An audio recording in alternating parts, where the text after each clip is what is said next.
Chelsea versus Heidenheim, partida que termina em 2 a 0 com um gol de Mudryk e outro de Christopher Nkunku. Partida da Conference League pela 4ª rodada. Já é um desafio um pouquinho maior, é um time de Bundesliga, é um time muito bem treinado por Frank Schmidt. É um time com jogadores melhores, com um verdadeiro desafio pela frente. Foi exatamente o que a gente viu em campo, um time que desafiou bastante a gente. Vou conversar sobre tudo que eu vi nesse jogo, sobre os padrões que a gente vê aqui nesse jogo. Alguns destaques como o Philipp Jorgensen, que fez uma partida muito boa. Vou conversar sobre tudo isso aqui hoje. Pra quem caiu aqui de paraquedas e não me conhece, eu sou o Corvo, apresentador desse canal. Seja muito bem-vindo ao Plano Blues. E claramente essa partida era um desafio muito maior pro Chelsea do que as outras anteriores da Conference League. É um time que tem uma qualidade maior e o Chelsea vai pra campo com 4-2-3-1 ali, com aquela ideia de lateral invertida. A gente vê Renato Veiga cumprindo essa função e virando um volante na fase de ataque, que Hernandez Burghaal entrando em campo para ser um meia à esquerda do campo e se juntar ao lado de Mudryk, e ele faz um papel interessante nessa parte. Do lado do Heidenheim a gente percebe um padrão de 4-1-4-1, onde o volante dele se desloca dessa linha para quebrar nossa linha de construção, e às vezes ele bate mais alto, então ele sai dessa volância para bater mais alto, o que gera alguns espaços que a gente aproveitou durante o jogo, principalmente nos nossos jogadores mais inteligentes. Nkunku e Jadon Sancho fizeram boas partidas nesse ponto de vista. Claramente, Frank Schmidt é um treinador excepcional, o treinador do Heidenheim. Ele fez um trabalho muito bom e você vê quanto esse time é bem treinado. Tem figuras aqui que são perigosas e o time sabe se encontrar em campo, sabe como achar. Eu vi alguns padrões interessantíssimos do camisa 9 passando a bola pro lateral, que é muito incomum, né? O 9 pegar a bola, em vez dele passar pra trás pro volante, ele passar pro lateral. E o lateral já fazer o movimento pra cruzar a bola e o 9 já se deslocar pra cabecear. Foi um movimento que eu vi alguma repetição. Foi muito interessante. Você vê o quanto esse time é bem treinado por Frank Schmidt, cara. Que trabalho excepcional assim. É um time com padrões, é um time com ideia, é um time que objetivamente sabe o que está fazendo em campo e dá muito mais trabalho do que os times anteriores, ok? No meu Twitter, pra quem me segue, @ddcorvo, você me encontra. Eu falei lá, né, que o tal do Léo Cienza e o Paul Wanner eram os maiores desafios que a gente ia ter e foi o que a gente viu. As melhores jogadas surgiram do pé desses dois aí, que fizeram uma partida maravilhosa, né? A direita do campo deles bem perigosa, né? Mas é uma direita que corta pra esquerda em alguns momentos e surpreende a nossa linha de marcação. Lá também eu falei da fraqueza dos nossos volantes, né? Caçadei e Kierna. E sinceramente, realmente foi bem problemático, ainda mais quando você alia isso à linha de zaga mais fraca. A nossa linha de zaga hoje fez um trabalho que eu não gostei, pra ser bastante sincero com vocês. Achei que se fosse outros zagueiros, eles com certeza não teriam essa dificuldade que esses jogadores passaram no jogo de hoje. Eu tenho que deixar isso aqui bem claro pra vocês, porque realmente foi muito trabalho dos nossos zagueiros aqui nesse jogo que não deveria ter existido. Em alguns momentos até vexatórios, né? Tem uns lances assim que parece que o cara que vem de uma liga maior, né? No final das contas, quando ele deixa o zagueiro tão mal dentro de uma jogada. E eu isento aqui dessa crítica a Tosinho Darabioyo, que foi o único que pra mim foi sólido na defesa em relação aos outros. E é por isso que o time do Heidenheim consegue chegar no nosso ataque com muita facilidade. Já falei, né? É um jogo de basquete na maior parte do tempo. É um jogo onde você ataca e é atacado. Eu já falei essa dinâmica, ela continua se repetindo todos os jogos. O Chelsea precisa marcar mais gols que o seu adversário para poder ganhar, porque se esperar o 0 a 0 e o equilíbrio do jogo não vai acontecer, o adversário vai chegar ao ataque e a gente vai perder se não acontecer. Então, nós temos que marcar mais e não defender bem, né? Não espere do Chelsea um 2 a 0 e sim um 4 a 2. É basicamente a dinâmica que Enzo Maresca traz para campo nesse estilo de jogo, nesse esquema tático. Ele vem pregando o que não é ruim nem bom, né? É só um jeito de encarar. Como eu disse a algumas pessoas que sempre gostam de colocar como se, o jogo de controle é melhor. Não é melhor, é diferente. Diferente não é melhor, é apenas diferente, né? Para alguns críticos aí, né, que gostam de apontar, né, que, nossa, é muito melhor porque nós temos o controle da bola, nem sempre. E aqui eu até cito o jogo do Leicester, né, que eu falei que foi um jogo difícil, e foi, porque o Leicester consegue criar chances mais perigosas que a gente,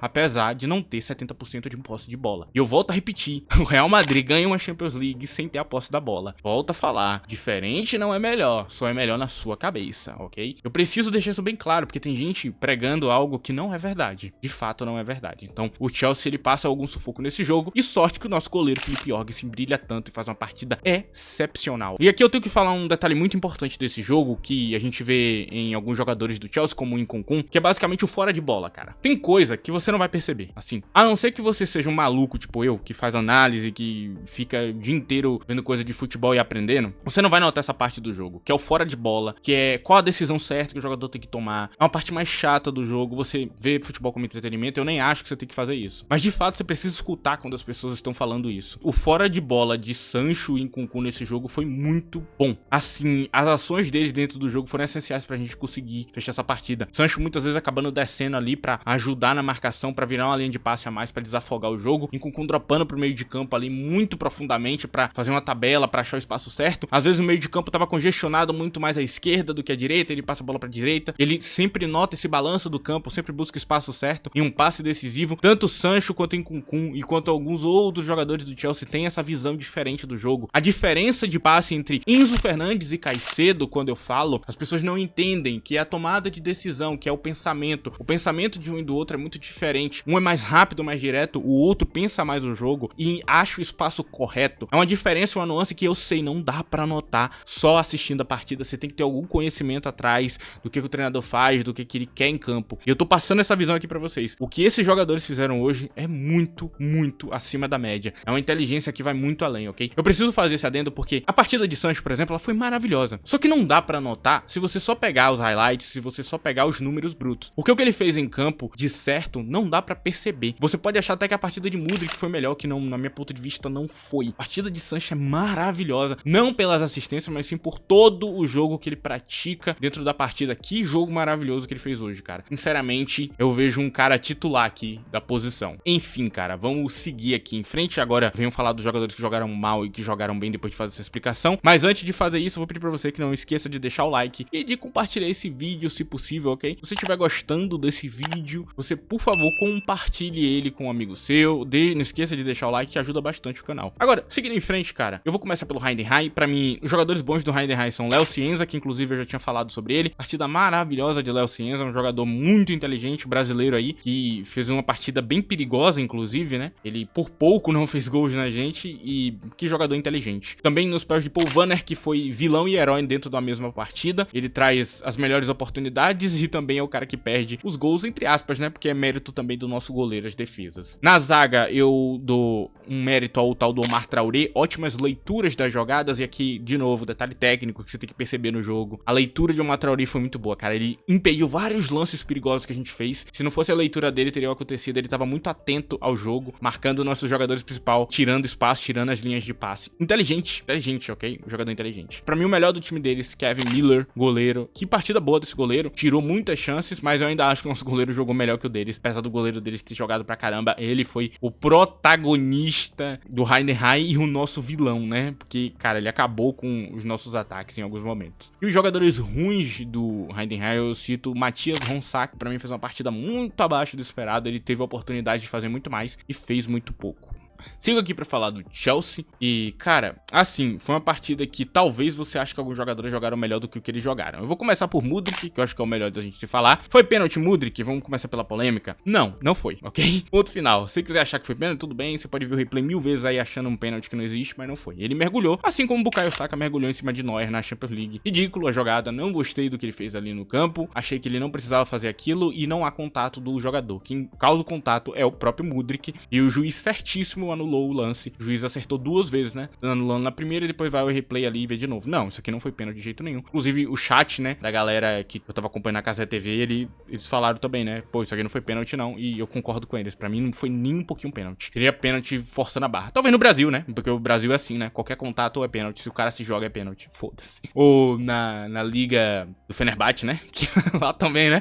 O cara se jogou, é pênalti. Pode ser que nesses locais assim, mas tirando o local que não tá de sacanagem, não é pênalti não. Sendo bastante sincero. Lembrando que a arbitragem de Champions erra muito pouco. Acaba errando, sim, ok, muitas vezes, mas é bem menos do que seria uma Premier League da vida. Saindo dessa polêmica, falando que o Mudryk fez em campo, ele foi 8,80. Ou ele fez um lance muito bom, ele fez um lance muito ruim. Pra mim, essa foi a definição da partida dele, mas assim, eu achei boa pelo gol. O gol salva a atuação de Mudryk, que poderia ser um pouco pior, mas eu acho que o gol dele fez com que salvasse essa atuação. Tava deixando a desejar em uma parte e indo bem em outra. Claro que na parte ofensiva você percebe bastante, mas em outras partes faltou um pouquinho no meu ponto de vista. Apesar de esse tom de crítica que eu tô elogiando ele, eu achei a partida dele bastante sólida, ainda mais pro nível da partida. A gente tem Christopher Nkunkun também, que eu faço elogios, fez um gol, golaço, gol bonito, ele tava trabalhando pra tentar fazer o gol, criando várias jogadas. O XG que ele gera, ele mesmo gera, ok? Ele cria a própria jogada, ele cria o próprio XG pra ele, porque, de novo, ele é esse jogador diferenciado. A gente talvez não entenda essa diferença, né, do jogador que ele cria pra ele mesmo, e ele é esse jogador individual que cria jogadas brilhantes, consegue fazer, não tava finalizando tão bem, acaba perdendo um gol, inclusive, na cara aí no final do jogo. jogo. Pelo que eu entendi, ele tava sentindo alguma coisa, não sei se ele lesionou, inclusive eu tô com medo que ele tenha lesionado. Ele sai com maisinho no SofaScore, vocês podem ir lá procurar. Ele sai com dor, então eu acho que talvez aconteceu alguma coisa com o Nkunku. Pra quem estiver criticando aí o gol que ele perdeu, ele já estava lesionado naquele momento. E eu não sei o que aconteceu, espero que seja só pancada e ele volte pra campo. Então pra você aí que já tava odiando ele porque ele perdeu um gol, saiba que ele não estava em condições de fazê-lo, ok? Enfim, eu tenho que defender Nkunku sempre, porque pelo visto a torcida odeia ele. Ele é o artilheiro da temporada, ele provavelmente é o nosso melhor jogador, mas a torcida odeia ele, porque ele existe, né? Porque ele respira ar.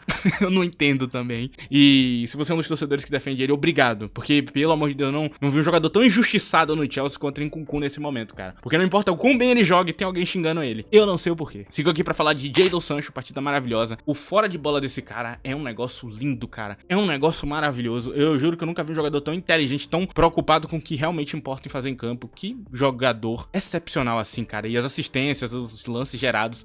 Você vê que Mudryk, ele não é um jogador que consegue gerar realmente aquele lance-chave. O Sancho é certeiro, o passe é certeiro. É sempre a coisa correta, é sempre a decisão correta. É sempre a decisão que gera realmente um perigo pra gol. E basicamente agora eu falo de Philip Jorgensen, nosso goleiro. Melhor da partida, salvou muito. Que goleiro maravilhoso, tá evoluindo muito. Ainda não tá 100% naquela ideia do jogo com os pés, ele ainda não tem aquele jogo que ele sai da área perfeitinho ainda, mas tá melhorando muito. E quando ele adquirir esse jogo, não tem por que ele não ser nosso titular, ok? A partida de hoje foi uma partida de Peter Cech, assim, tipo, incríveis defesas. E pode parecer que a defesa não foi tão difícil, mas foi, cara, foi. Tem um lance que o cara sai na cara do gol e ele joga no canto e o maluco pega, mano. É muito difícil, cara. Que reflexo bom, que goleiro atento. Ele gosta mais de estar dentro da área, né? Vocês notam, a natureza dele é mais dentro da área, não é um goleiro que gosta tanto de sair. Dá pra notar dentro das partidas, isso aí que eu tinha falado na análise dele. E, cara, ele tá tendo alguma dificuldade pra se adequar a esse jogo de Maresca, mas, cara, a execução perfeita, assim, cara. Foi excepcional. Se a gente não empatou esse jogo, se a gente não tomou um 2-1, foi por causa do nosso goleiro, Philip Jorgensen. Nos salvou, ok? Foi um herói, foi uma muralha em campo. Junto de Kevin Miller, que trabalho dos dois goleiros, cara. Assim, basicamente, eu termino aqui dos elogios. Agora eu vou pras críticas. Nossa linha de zaga foi uma bosta, assim, muitos momentos ruins. Badiashile de novo, meu Deus do céu, cara. Eu nunca sei se ele vai entrar em campo direito, cara.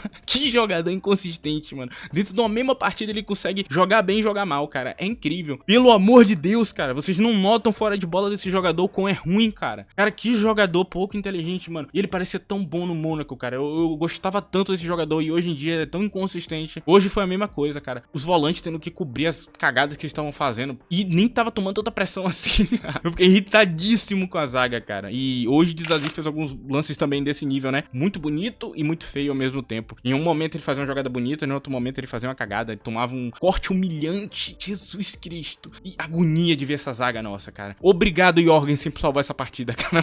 Porque se dependesse da nossa zaga, e volta a falar, tirando a Darabioio, a gente estaria lascado, meu parceiro. E aí eu sigo pra falar dos volantes, que pra mim, Caçadei jogou uma partida ruim. Ele toma inclusive cartão vermelho no final do jogo. Foi uma partida muito estranha. Ele não parece um bom primeiro volante. Eu não sei porque ele tá sendo colocado nessa posição. Eu acho que é uma posição ruim pra ele. E Hernandez Bugial, velho, que jogador mais ou menos, mano. Ele perdeu um gol. Esse sim perdeu um gol na cara. Ele tá na cara do gol. O goleiro deslocado, era só meter no canto. Não consegue. Mérito também do goleiro. Defesa boa do goleiro. Mas é um jogador que... ele não fede nem cheira. Ele não faz nada realmente que brilhe em campo. E ele também não faz nenhuma cagada. É estranho. Eu não tô nem citando ele negativamente. Só tô citando quão estranho ele é em campo. E por último, minha última crítica. Nosso centroavante, Mark Gill. Perdeu oportunidades. Fez um jogo interessante em algumas partes, mas muito ruim em outras. E você nota que a linha desse vídeo é muito em criticar o jogador por fazer algo bom e fazer algo ruim dentro da mesma partida. E Mark Gill não deixou de ser jogador, o que está absolutamente certo junto da idade dele. E de um jogador que acabou de sair da base, que é o que parece que a maioria ter esquecido que ele custou 5 milhões de euros acabando de sair da base. É um jogador barato e é um jogador que é pra tá fazendo essas merda aí mesmo, cara. Ele acabou de subir do profissional e ele vai demorar um tempo aí pra se tornar um jogador realmente bom, ok? Mas ainda você vê brilhos de genialidade nele. Dá pra ver claramente aí brilhos realmente de um jogador bom, só que falta consistência, o que não é normal de pedir de um jovem da idade dele, ok?